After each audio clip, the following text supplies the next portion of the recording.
Hello my स्वीटीज़, कैसे हैं आप सब।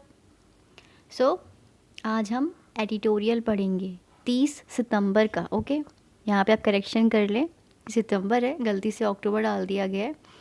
जो हमारा एडिटोरियल का टॉपिक है वो है ग्रीन रेवोल्यूशन। तो स्टार्ट करें, चलो।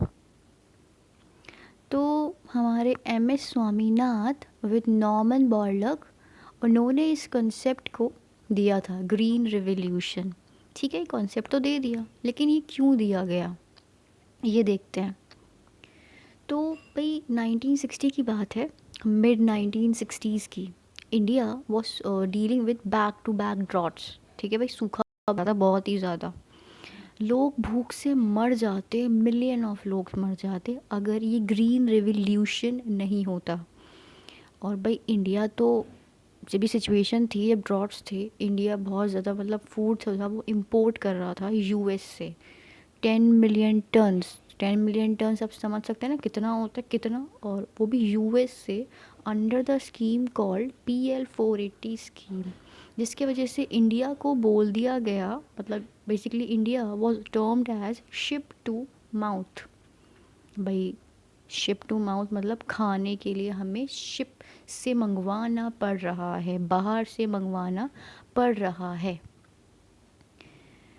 प्राइम मिनिस्टर लाल बहादुर शास्त्री, उन्होंने कहा, सिचुएशन इतनी ज़्यादा ख़राब थी, उन्होंने कहा कि भाई हफ्ते में, हफ्ते का एक वी मील मिस कर दें, मिस कर दो, स्किप कर दो। और इतनी ये भी कहा गया कि शादी पार्टीज़ में चपातीज़ वाले प्रोडक्ट्स तो बंद कर दिए जाएंगे, वो स्टॉप कर दिए जाएंगे। सिचुएशन इतनी ज़्यादा ख़राब थी 1960s में। तो भाई फिर ग्रीन रेवोल्यूशन लिया गया, ये एक इनिशिएटिव था जिसमें हमने क्या किया, हमने प्रोडक्शन क्रॉप की इंक्रीज़ करी, फूड क्रॉप्स की क्वालिटी इम्प्रूव करी, ज़्यादातर वीट और राइस की ही, वही ज़्यादा मेन क्रॉप्स थे कंजप्शन में इन इंडिया। वो कैसे किए, हमने टेक्नोलॉजीज़ का सहारा लिया, जैसे कि आपकी हाई यील्डिंग वैरायटी वाले सीड्स लिए, फर्टिलाइज़र्स लिए, पेस्टिसाइड्स ली, इरिगेशन यूज़ किया, मैकेनाइजेशन यूज़ की। तो ये सारे प्रोसेसेस हमने अप्लाई किए ग्रीन रेवोल्यूशन में। तो ऑब्जेक्टिव क्या था, तो जब हमने कहा कि भाई ग्रीन रेवोल्यूशन हम कर रहे हैं, तो कहा गया कि अगर ग्रीन रिवॉल्यूशन हम कर रहे हैं तो हम क्यों कर रहे हैं, हम क्या क्या हमारे ऑब्जेक्टिव है, क्या पाना चाहते हैं हम, ताकि सेल्फ रिलायंस हो जाए फूड में, बाहर से ना मंगवाना पड़े, हम इम्पोर्टर ना होके एक्सपोर्टर बन जाएं, एग्रीकल्चर सेक्टर को मॉडर्नाइज कर दें, टेक्नोलॉजीज उसमें ऐसी ऐसी ला दें कि वो मॉडर्नाइज हो जाएं, इनकम और लिविंग स्टैंडर्ड्स इम्प्रूव हो जाएं फार्मर्स के, क्योंकि अगर एक्सपोर्ट होगा तो फार्मर्स में इनकम ज़्यादा मिलेगी, उनको सैलरी मिलेगी, जिससे वो लिविंग स्टैंडर्ड्स को इम्प्रूव कर पाएंगे। तो ग्रीन रेवोल्यूशन में क्या था, सिस्टम देखते हैं उसका, मतलब स्केलेटन क्या था, सेटअप क्या था। हाई यील्डिंग वैरायटी सीड्स को यूज़ किया गया फूड प्रोडक्शन के लिए।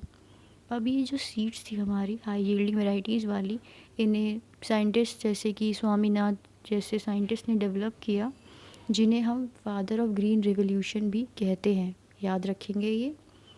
तो ये सीड्स साइंटिस्ट ने डेवलप की मिलके, जिनमें से एक साइंटिस्ट हमारे स्वामीनाथ जी भी थे। और हमने और क्या क्या किया, हमने मेथड जैसे कि tube wells, canals, dam, sprinklers use की, ताकि भाई रेनफॉल पे डिपेंड ना होना पड़े। रेनफॉल आएगी तभी पानी होगा, तभी क्रॉप्स पे जाएगा, नहीं भाई हमारे पास डैम्स हैं, हम स्टोर करेंगे। स्प्रिंकलर से क्या करेंगे, क्रॉप के पास जितनी उन्हें रिक्वायरमेंट होगी उतना ही पानी जाएगा और वेस्ट बिल्कुल नहीं होगा। स्प्रिंकलर्स एक स्प्रिंग करते हैं, फेंकते हैं पानी रिक्वायरमेंट के अकॉर्डिंग। एक ड्रिप इरिगेशन भी होता है, अब आप जानते होंगे, ड्रिप से वाटर जाता है क्रॉप्स पे रिक्वायरमेंट के अकॉर्डिंग, टैप ऑन होता है, ड्रिप के अकॉर्डिंग जाता है ड्रिप। और और क्या क्या किया हमने ग्रीन रेवोल्यूशन के अंदर, केमिकल फर्टिलाइज़र्स को यूज़ किया, पेस्टिसाइड्स को यूज़ किया, ताकि सॉइल की फर्टिलिटी को इन्हांस किया जा सके। सॉइल की फर्टिलिटी इन्हांस से हमारा क्या मतलब है, उनमें वो न्यूट्रिएंट्स आ सके। मतलब ये फर्टिलाइज़र्स ऐसे हैं, पेस्टिसाइड्स ऐसे हैं जो न्यूट्रिएंट से एसोसिएटेड हैं, इनमें है, क्रॉप्स पे डालेंगे सॉरी क्रॉप्स में नहीं, सॉइल में डालेंगे तो फर्टिलिटी इंक्रीज़ होगी। जैसे कि हमारे नाइट्रोजन होंगे उसमें, आपके हमारे मैग्नीज होगा, जो जो हमें न्यूट्रिएंट्स चाहिए होते हैं क्रॉप की डेवलपमेंट में, वो सब इन केमिकल फर्टिलाइज़र और पेस्टिसाइड्स में ऑलरेडी अवेलेबल होगा। क्योंकि नेचुरल चीज़ों का वर्क स्लो होता है बट आर्टिफिशियल बहुत जल्दी वर्क करती है। समझ आई? डबल क्रॉपिंग को भी प्रमोट किया गया। डबल क्रॉपिंग से मतलब था कि 2 क्रॉप्स को सेम फील्ड में ग्रो किया जाएगा so that we can increase the cropping intensity और बाई यील्ड भी ज़्यादा खाना कम से कम जगह में हम उगा सकें। हमने यहाँ तक कि फार्मिंग की एरिया को भी एक्सपेंशन किया, बढ़ाया, उसे बड़ा किया। कैसे? By bringing more land under cultivation. लेकिन चलो भाई, फूड का तो सल्यूशन हो गया, हमने अपने लिए खाना बना लिया, इंडिया एक्सपोर्टर बन गई, इंडिया ने जो चाहती थी वो ऑब्जेक्टिव्स अचीव कर लिए। लेकिन इम्पैक्ट्स भी थे, नुकसान हुआ। नुकसान क्या हुआ, चलो देखते हैं। तो नुकसान क्या हुए? There is a lead to a significant increase in agriculture productivity. चलो ठीक है, प्रोडक्टिविटी हुई, खाना हुआ, फूड क्रॉप्स हुई। बट जैसे कि हमारी जो हाई यील्डिंग क्रॉप वैराइटीज़ थी, जैसे कि आपका ड्वार्फ वीट था, राइस था, और हमें ऑफ कोर्स जी हायर यील्ड्स मिली per hectare. India net exporter बनी वीट की, राइस की, अदर फूड ग्रेन्स की भी। ठीक है, ये सब हुआ, बट ये सब ये इम्पैक्ट्स थे कि मतलब पॉजिटिव इम्पैक्ट्स पड़ रहे हैं अभी तो हम, कि ठीक है हायर इनकम्स हुई फार्मर की, न्यू एग्रीकल्चर टेक्नोलॉजीज़ से फार्मर का सामना हुआ, सीड्स उन्हें मिली अच्छी अच्छी, इम्प्रूव वैराइटीज़ मिली, फर्टिलाइज़र्स मिले, पेस्टिसाइड्स मिली, उन्होंने मकनाइज फार्म टूल्स भी यूज़ किए, जैसे कि भाई ट्रैक्टर्स हैं, हार्वेस्टर्स हैं, आपके इरीगेशन सिस्टम है, तो जिसकी वजह से लेबर कॉस्ट थोड़ी कम हो गई और फार्म की प्रोडक्टिविटी बढ़ गई, क्योंकि भाई मशीन तो जल्दी जल्दी काम करती है ना। ठीक है, अब इंक्रीजिंग क्रॉप यील्ड बढ़ी ग्रीन रिवोल्यूशन के वजह से, तो उससे क्या हुआ, हमें जो हमारे नेचुरल हैबिटेट्स थे उनको हमें कन्वर्ट नहीं करना पड़ा एग्रीकल्चर लैंड में।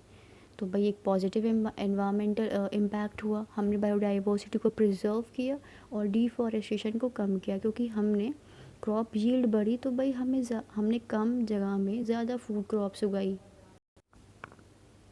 ठीक है, ये सब पॉजिटिव इम्पैक्ट्स हम पढ़ चुके हैं, ये पॉजिटिव इम्पैक्ट्स थे। ओके लेकिन अब नेगेटिव इम्पैक्ट्स के ऊपर आते हैं। तो भाई फूड तो हमने सारा उगा लिया, सारी क्रॉप्स उगा ली हमने, तो उसका इम्पैक्ट तो हुआ। तो वो क्या हुआ देखते हैं। सिंथेटिक फर्टिलाइज़र, पेस्टिसाइड्स, इनके वजह से सॉइल फर्टिलिटी बढ़ी भी, पर at the same time soil erosion हुआ, मिट्टी ख़राब हुई हमारी बहुत ज़्यादा। वाटर पोल्यूशन हुआ, जैसे कैसे, सुनो।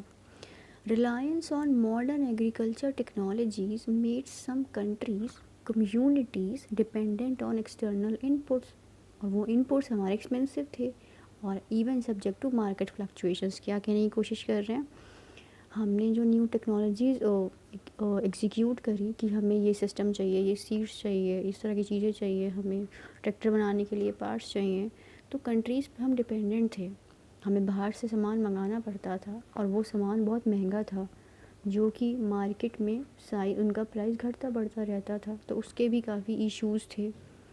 Indigenous crops, traditional farming practices, उनका तो भाई नामो निशान ख़त्म होता जा रहा था, वो नहीं एग्जीक्यूट होती थी, क्योंकि जल्दी जल्दी खाना उगाना था और ये ट्रेडिशनल फार्मिंग प्रैक्टिसेस हमारी स्लो थी, तो इनका भी नहीं यूज़ किया गया। ठीक है, उसके बाद क्रॉप थोड़ी वनरेबल हो गई to the pest, disease, climate change. जैसे कि अगर राइस का मतलब monoculture of rice wheat made them more susceptible to the outbreak of pest diseases. जैसे कि भाई राइस का आपका हो गया ब्राउन प्लांट हॉपर, वीट आपका रस्ट हो गई, तो ठीक है कि हमें खाना तो मिला, बट हमने उन क्रॉप्स में जो चेंजेस किए वो चेंजेस थोड़े हुआ कि चेंजेस ऐसे थे कि वो और पेस्ट को, डिसीज़ को इनवाइट कर रहे थे। जो वैराइटीज़ हमारी थी वो और ज़्यादा पेस्ट को इनवाइट कर रही थी, तो क्रॉप जितनी उगा रहे थे हम वो उसमें डिस्ट्रॉय भी काफ़ी ज़्यादा हो रही थी, वेस्टेज भी काफ़ी हो रहा था, नए नए ये पेस्ट आने लग गए। नया हमारे पास जो टॉपिक है इसी के अंदर एडिटोरियल में वो है green revolution 2.0। 2.0 emphasis on biotechnology, genetic engineering to develop crops that are more resilient to climate and disease। तो हम कहाँ पे थे? Green revolution. जो हमारा ग्रीन रेवोल्यूशन 2.0 है, ये क्या कहता है? बायोटेक्नोलॉजी, जेनेटिक इंजीनियरिंग को हम यूज़ करेंगे to develop the crops that are more resilient to climate change, pest and diseases. भाई ये तो कॉमन सी बात है। अब ज़्यादातर न्यूज़ में क्या चीज़ें रहती हैं भाई? क्लाइमेट चेंज, क्रॉप डिस्ट्रक्शन, ठीक है, लैंड वेस्टेज, डिफॉरेस्टेशन, ठीक है। तो डेफिनेटली अब वही चीज़ देखी जा रही है, जैसी प्रॉब्लम उसी तरह की हमारी अप्रोच। अब इस अप्रोच में और क्या क्या था? हम जीपीएस यूज़ करेंगे, जीपीएस गाइडेड ट्रैक्टर्स, यहाँ तक कि ड्रोन्स भी यूज़ करेंगे हम टू ऑप्टिमाइज। सो ठीक है, हम क्या यूज़ करेंगे? Tractors, drones to optimise the use of resources such as water, fertiliser and pesticides. GPS guided, कितना लगाना है कितना नहीं लगाना, तो क्रॉप उतना ही यूज़ करे, वेस्टेज ना हो। ड्रोन्स यूज़ करेंगे, ड्रोन से रिसोर्स का वेस्टेज नहीं होगा, ठीक है। वाटर का यूज़ वेस्ट नहीं होगा, फर्टिलाइज़र वेस्ट नहीं होंगे, पेस्टिसाइड कुछ भी कम ज़्यादा नहीं होगा, बिल्कुल टू द पॉइंट अप्लाई करेंगे रिसोर्सेज। उसके बाद आता है हमारा देखते हैं, wait a second, green revolution का अगर बाकी के एस्पेक्ट्स क्या क्या हैं? क्रॉप डाइवर्सिफिकेशन प्रमोट करेंगे, क्योंकि जो हमारा पहले वाला था द ग्रीन रेवोल्यूशन 1, वो तो भाई वीट और राइस के साथ ज़्यादा एसोसिएटेड था, राइट। लेकिन ये क्रॉप डाइवर्सिफिकेशन के साथ एसोसिएटेड है, सिर्फ वीट और राइस पे ही नहीं अटका हुआ है। तो it encourage the cultivation of wide variety of crops that can enhance even nutrition and reduce the risk which is associated with monocropping system. Monocropping से एक ही तरह की क्रॉप आप एक ही लैंड पे उगाए जा रहे हैं, तो उससे रिलेटेड पेस्ट भी डेवलप हो जाते हैं, तो मल्टीपल क्रॉप्स को ग्रो करेंगे हम, डाइवर्सिटी को प्रिजर्व करेंगे, ठीक है। बाकी के और क्या सिस्टम्स हैं हमारे ग्रीन रिवोल्यूशन 2.0 में? क्लाइमेट रिजिलियंट क्रॉप वैराइटीज़ हम डेवलप करेंगे, प्रैक्टिसेस डेवलप करेंगे जो अडॉप्ट कर सके इस चेंजिंग वेदर पैटर्न में, जो कि बिल्कुल सही चीज़ कही गई है ना। ग्रीन रिवोल्यूशन और क्या प्रायोरिटाइज करता है? सस्टेनेबिलिटी, सस्टेनेबिलिटी लंबे समय तक, ठीक है, by promoting what? Practices that conserve soil health, reduce chemical inputs, minimise environmental impacts of agriculture, and this even include your organic farming and agro ecology, ठीक है। Just forget about it. Agroecology, wait a second, agroecology and integrated pest management, ये कुछ सारी processes हैं जो हम use करेंगे green revolution 2.0 में।